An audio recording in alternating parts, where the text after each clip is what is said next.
ہر موقع پر یاد رکھو پورے سماج کو عزتوں سے نوازا ہے اور ہر ایک کا حق ادا فرما دیا. دیکھو ذرا سا توجہ کرنے کا مقام ہے. سرکار صلی اللہ علیہ وسلم فرماتے ہیں یتیم ہے وہ شخص جس کی بیوی نہ ہو اور یتیم ہے وہ بیوی جس کا شوہر نہ ہو. سرکار صلی اللہ علیہ وسلم نے ہم کو نظریہ عطا فرمایا کہ اے لوگوں تمہارے گھر جو تمہاری بیوی آتی ہے تو صرف بیوی بن کر نہیں آتی بلکہ رحمت اور برکت بن کر آتی ہے. اور کچھ لوگ سمجھتے ہیں کہ جھاڑو برتن کے لیے آئی ہے اور اگر جہیز کم لائی تو 6 مہینے کے اندر آپ ایک نیوز سنیں گے ایک اسٹوو درگھٹنا میں بہو کی مرتیو ہو گئی. جانتے ہیں یہ اسٹوو ہمیشہ بہو پہ پھٹتا, وہ بڑھیوا ساس پہ نہیں پھٹتا جو سپاڑی کاٹ کاٹ کھاتی رہتی ہے, کبھی نرم سے نہیں پھٹے گا اور اسی بہو پہ پھٹے گا جو جہیز کم لائی ہو. مگر ہم نے اخبارات پڑھے ہیں, نیوز سنا ہے, رسائل دیکھے ہیں, اسٹوو پر مرنے والی بیٹی کا نام شمس النساء, قمر النساء, زیب النساء جمیلہ نہیں ملا, سشیلہ ملا ہے. اور اگر شاذ و نادر مل بھی جائے تو شاذ و کل معدوم اس کا کوئی اعتبار بھی نہیں ہے. مگر جب ایک بیٹی کو جہیز کے لالچیوں نے گھاس ریٹ ڈال کر جلا دیا, جہیز کے منگوں اور فقیروں نے ایک بیٹی کی زندگی سے کھلواڑ کر دیا. جہیز نہیں لائی تھی, جہیز کم لائی تھی. ہم ہندوستانی ہیں, خواجہ غریب نواز کے وفادار, ہمارا ضمیر جگمگا اٹھا. ہم نے کہا ہے جہیز کے نام پر بیٹی کو مارنے والوں, یہ بھارت کا ایک ووٹ کم ہو گیا, بھارت کا ایک ناگرک چلا گیا, بھارت کا ایک باشندہ چلا گیا. اگر تم کو اپنا سماج سمجھ میں نہ آ رہا ہو تو بیٹیوں کی زندگیوں سے کھلواڑ مت کرو. آؤ آؤ, سیدہ فاطمہ کا جہیز تمہارا انتظار کر رہا ہے. حضرات ایک لمحہ میں آپ کی توجہ چاہتا ہوں, بولو ذہن حاضر ہے نا, پوری توجہ ہے نا. دیکھو ذرا سا, ایک ساتھ مجھے ٹرینڈ مل گیا ہے, کہنے لگے کہ اسلام کے اندر عورتوں کا حق کم ہے اور مردوں کا زیادہ ہے. آج کل سب دو آیتیں یاد کر لیتے ہیں موبائل سے, وہی انٹرویو دینے لگتے ہیں. بولو سب کو پورا اسلام موبائل ہی پہ مل گیا. ارے موبائل سے اسلام نہ سیکھو, ان علماء سے اسلام سیکھو, درسگاہوں سے جا کر کے اسلام سیکھو. میں نے کہا بھائی کیسے ثابت ہوا؟ کہا اس ذکر مثل حظ الانثیین, 2 عورتوں کے برابر ایک مرد کا حق ہے. جیسے ترکہ میں باپ نے 4 بیگھہ زمین چھوڑا اور اس میں 2 بہنیں تھی تو ایک وہ لے لیں گی اور 2 بیگھہ بھائی لے لے گا. کہا تو بھائی کو زیادہ مل گیا.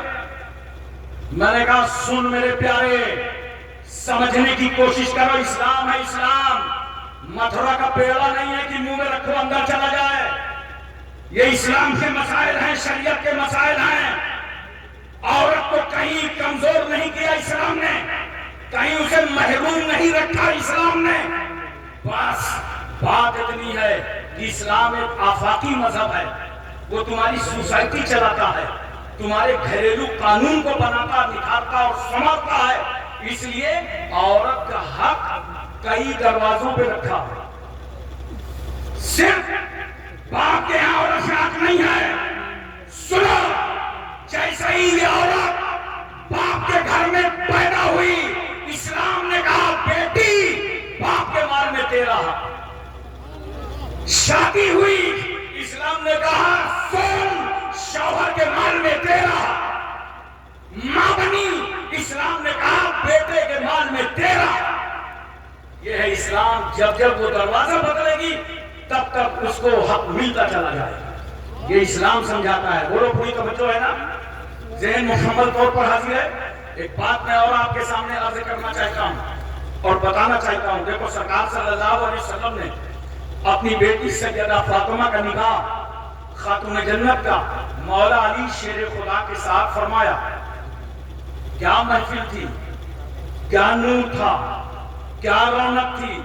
نکاح پڑھانے والے نبی ہیں اور نکاح پڑھنے والے علی ہیں. ارے زور سے بولو سبحان اللہ. ایسی محفلیں کم ملتی ہیں. آج جو محفل ملی ہے الحمدللہ اس رحمت کی چند چھینٹیں حافظ ریاض صاحب کو آج مل گئی ہیں.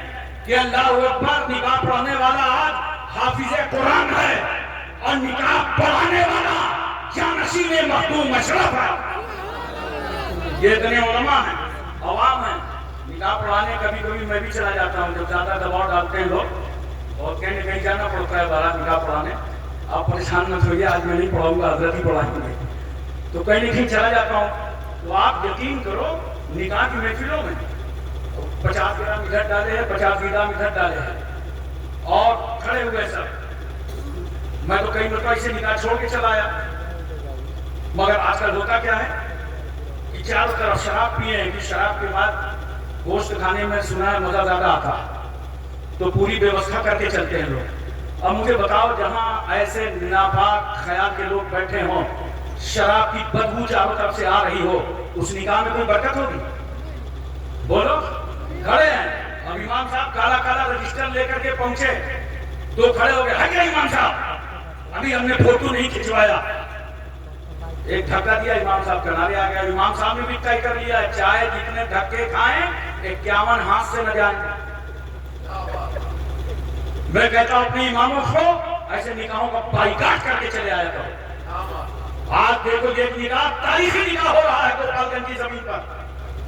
اس میسج کو پھیلا دو پورے ریاست بہار میں کہ نکاح کی تقریب ایسے کی جاتی ہے، نکاح کا انعقاد ایسے کیا جاتا ہے. سرکار صلی اللہ علیہ وسلم نے نکاح فرمایا اور اس کے بعد ارشاد فرمایا بیٹی فاطمہ میں نے تمہارا نکاح علی کے ساتھ 400 چاندی کے مثقال میں کر دیا ہے، یہ تمہارا مہر ہے، کیا یہ مہر منظور ہے؟ خاتون جنت فرماتی ہیں یا رسول اللہ علی تو منظور ہیں مگر یہ مہر منظور نہیں ہے. چلے آ رہے ہیں جبریل امین آگے کہتے ہیں یا رسول اللہ فاطمہ الزہرا کا مہر اللہ نے جنت اور اس کی نعمتوں کو بنا دیا ہے. سرکار فرماتے ہیں بیٹی کیا یہ مہر منظور ہے؟ یا رسول اللہ علی منظور ہیں مگر یہ مہر منظور نہیں ہے. بیٹی چاہتی کیا ہو، تمہاری مرضی کیا ہے؟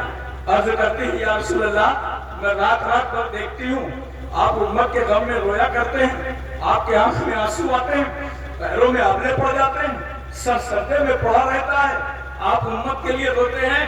اس لیے فاطمہ کی تمنا یہ ہے کہ میرا مہر اس امت کی بخشش کو بنا دیا جائے. رات میں توجہ چاہتا ہوں آپ بولو. سرکار صلی اللہ علیہ وسلم نے رخصت فرمایا اور رخصت فرمانے کے بعد جہیز تو دیا. سرکار صلی اللہ علیہ وسلم کچھ بھی دے سکتے تھے، خدا کے خزانوں کے مالک تھے مصطفیٰ، باغ صدق کے مالک تھے مصطفیٰ، کچھ بھی اپنی بیٹی کو دے دیتے. مگر دیا کیا سرکار نے؟ دیکھو ایک پان کی چارپائی، ایک چمڑے کا گدا جس کے اندر روئی کے بجائے کھجور کے پتے بھرے تھے، ایک چھاگل، ایک مشکیزہ، 2 مٹی کے گھڑے، آٹا پیسنے کی چکی. یہ مختصر سا جہیز میرے پیغمبر نے اپنی بیٹی کو دیا. نبی کریم صلی اللہ علیہ وسلم کچھ بھی دے سکتے تھے مگر رسول اللہ نے یہ دے کر کے بہنے والے غریبوں کے آنسوؤں کو روکا. مصطفیٰ نے کہ اگر کوئی غریب گھر کی بچی ہو اور ماں باپ کے دروازے سے رخصت ہو رہی ہو، ماں باپ کے پاس جہیز نہ ہو تو کم سے کم رخصت ہوتے ہوتے اس بچی کی آنکھ میں آنسو نہ آئے بلکہ وہ بچی خدا کا شکر ادا کرے. اللہ تیرا احسان کچھ ہو یا نہ ہو مگر سنت فاطمہ ادا ہو رہی ہے. سبحان اللہ سبحان اللہ. محترم سامعین کرام، اس لیے میں آپ سے گزارش کرتا ہوں کہ تھوڑا سا اپنے آپ کو بدلو، مزاج بدلو، نظریات بدلو، ذہن بدلو اور تھوڑا سا تو قریب آؤ اسلام کے. بہت ٹائم گزار دیا، بڑا وقت گزار دیا، اسلام کے قریب آؤ اور اس طرح کی محفلوں سے سیکھو. آج سیکھنے کا ٹائم ہے. آج دیکھو آل رسول تشریف فرما جن کے چہرے کی آپ زیارت کر رہے ہیں. آپ یقین کریں تقریباً 30 سال پہلے حضور صاحب سجادہ اور جوانی کا عالم تھا حضرت کے، تشریف لے گئے کانپور. ایک چوراہا پڑتا ہے راما دیوی چوراہا، وہاں حضرت ٹھہرے تھے. اتنے میں ٹھاکر صاحب آئے اور آنے کے بعد گزارش کرنے لگے، کہنے لگے اتنا خوبصورت آدمی میں نے اپنی زندگی میں دیکھا نہیں. بولو محبت سے سبحان اللہ. سبحان اللہ. تو ہمارے اسٹاف کے لوگ تھے، کہا میں چاہتا ہوں کہ گرو جی جو ہیں تھوڑی دیر میری گاڑی میں بیٹھ جائیں اور یہ جہاں تک جائیں میں اپنی گاڑی سے پہنچاؤں. آپ یقین کیجئے وہ حضرت کو بٹھا کے اپنی گاڑی سے لگایا, لا کر کے جامعہ اشرف المدارس گدیانے تک پہنچا کر کے گیا. میں بتانا اور کہنا یہ چاہتا ہوں کہ زندگی میں ایسا رکھ رکھاؤ رکھو کہ تم کو بتانا نہ پڑے کہ میں مسلمان ہوں. بولو, بتانے کی ضرورت نہیں ہے. میں جا رہا تھا گوالیار, جھانسی سے ٹرین مڑی تو دیکھا 4-5 بچے آئے اور انہوں نے تاش کی ایک گھٹی نکالا پھٹافٹ کر کے, اور 10-5 منٹ لگے, سب نے 10-10 روپے نکالا, ایک نے رکھ لیا. میں نے کہا یار اتنا ایزی بزنس, بتاؤ آج کل تو رسید کاٹو تو لوگ ادھار کٹوا لیتے ہیں. اس نے سمیٹ لپیٹ کے سب رکھ لیا اور وہ اپنی بکواس کرتے جا رہے تھے, کھڑے کھڑے پیشاب کر رہے تھے. جھانسی تھوڑی دور وہ گوالیار رہ گیا. میں نے پوچھا بھائی مجھے شنکر گڑھ جانا ہے, کیا روٹ ہوگا؟ تو انہوں نے پوچھا بچوں نے کیا جلسے میں جا رہے ہیں کیا؟ ہم نے کہا ہاں جلسے ہی میں جا رہے ہیں. کہا جلسہ تو ہم ہی لوگ کرا رہے ہیں. میں نے کہا کہ تم مسلمان ہو کیا؟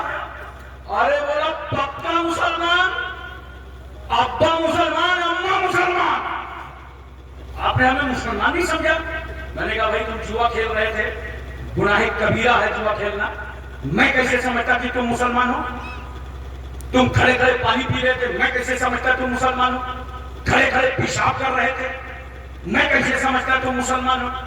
ایک اس میں سے بولا کہ بہت ضدی مولوی ہے, مانے گا نہیں. چلے گئے. 1-1.5 گھنٹے کے بعد جب میں اپنے روم پہ پہنچا, نہا دھو کے آیا, بڑھیا سفید کرتا پیجامہ, جالی دار ٹوپی, اور آ کے کمرے میں داخل ہوئے. کہا حضرت السلام علیکم. میں نے کہا وعلیکم السلام. بھائی کہاں سے تشریف لا رہے ہو؟ آئیے. کہا وہی مسلمان ہیں جو ٹرین میں ملے تھے اور آسمانی ملے. میں نے بڑے پیار سے ان کو سمجھایا تھا, آج آپ کو بھی سمجھا رہا ہوں. میں نے کہا بچوں سنو, اسلام تعارف کرانے کی چیز نہیں ہے.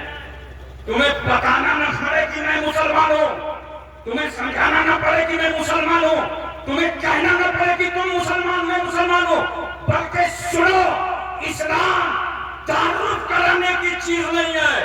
اسلام تو اپنی ذات میں دکھانے کی چیز ہے. تمہارا اٹھنا بیٹھا بتائے کہ مسلمان ہے, بیٹھنا بتائے کہ مسلمان ہے, چلنا بتائے کہ مسلمان ہے. وہ اسپین کا تاریخ ساز واقعہ مجھے یاد ہے. تاریخ کہتی ہے کہ وہاں سے ایک پادری گزر رہا تھا تو اس نے دیکھا ایک چوراہے پر بھیڑ لگی ہے. لوگوں نے پوچھا یہ بھیڑ کیسی ہے؟ لوگوں نے پادری کو بتایا کہ ایک 80 سال کا بوڑھا یہاں سے جا رہا تھا, وہ پتھر سے ٹکرا گیا, کمزوری بہت تھی, گشی تاری ہوئی, وہ مر گیا. یہ حادثاتی موت ہے جس کو دیکھنے کے لیے یہ سب لوگ امڑ پڑے ہیں. کہا اگر اجازت دے دو تو مرنے والے کی لاش میں بھی دیکھ لوں. کہا چلو شوق سے دیکھو. پادری جب اس لاش پر آیا تو اس کی آنکھ میں آنسو آ گیا, وہ زار و خطار رونے لگا. لوگوں نے کہا کوئی رشتے دار ہے, کیوں رو رہے ہو؟ کہا نہیں رشتے دار نہیں, مرنے والے تو پتھر سے ٹکرا کے مر گیا. افسوس, پتھر سے ٹکرا کے مر گیا. ایسا لگتا ہے کہ اس راستے سے کوئی مسلمان نہیں نکلا. لوگوں نے کہا کہ مسلمان نکلا ہوتا تو کیا ملک الموت کا راستہ روک دیتا؟ کیا ملک الموت کا راستہ کا نہ روکتا, مگر بیچ راستے میں جو پتھر پڑا تھا اگر مسلمان نکلا ہوتا تو اس پتھر کو اٹھا کر کے وہ کنارے کر دے گا.